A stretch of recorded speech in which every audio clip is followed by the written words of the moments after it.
Nous devons comprendre que la foi, c'est le repos. Au commencement de la vie de la foi est un combat, mais aussi longtemps que la foi est un combat, la foi n'a pas atteint sa force. C'est seulement quand la foi, en luttant, parvient au bout d'elle-même et se jette dans les bras de Dieu et se repose en lui. C'est seulement alors que viennent la joie et la victoire. Peut-être puis-je rendre ceci plus clair en vous racontant de quelle manière une convention commença. Un certain pasteur d'une église anglicane était un homme d'une piété profonde.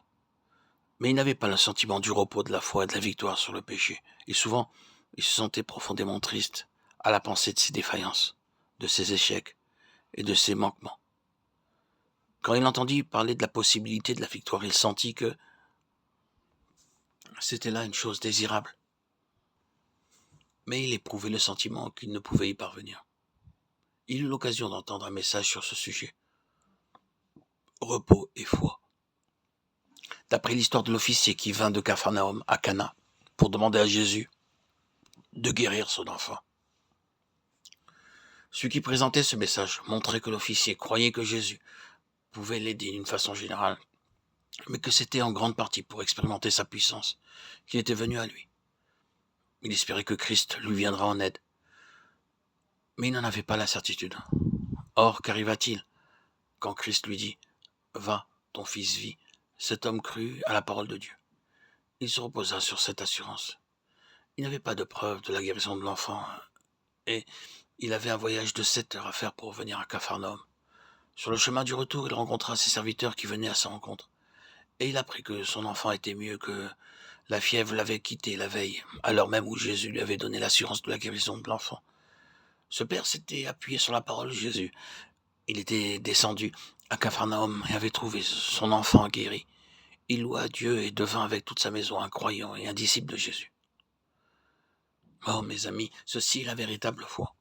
Quand Dieu vient à moi et promet de me garder, je lui dis, ta parole me suffit. Gardé par la puissance de Dieu, c'est là la foi, c'est là le repos. Quand ce pasteur eut entendu ce message, il retourna chez lui, et cette nuit-là, il trouva le repos. Il s'appuya sur la parole de Jésus. Et le matin suivant, il dit à un ami, j'ai trouvé. Puis il alla le dire à d'autres et leur proposa d'organiser une autre convention chrétienne, où lui et d'autres rendraient simplement témoignage de ce que Dieu avait fait. C'est une grande chose quand un homme en vient à se reposer sur la toute-puissance de Dieu à chaque instant de sa vie, en vue des tentations de toute nature qui peuvent l'assaillir. L'orgueil, la colère, le manque d'amour, le péché. C'est une grande chose de faire alliance avec le Dieu Tout-Puissant, se basant non point sur ce qu'un homme peut dire, ni sur ce que mon cœur éprouve, mais sur la force de la parole de Dieu. Gardé par la puissance de Dieu, par la foi. Oh, disons à Dieu que nous allons le mettre à l'épreuve jusqu'au bout. Disons-lui, nous ne te demandons rien de plus que ce que tu peux donner, mais nous ne voulons rien de moins.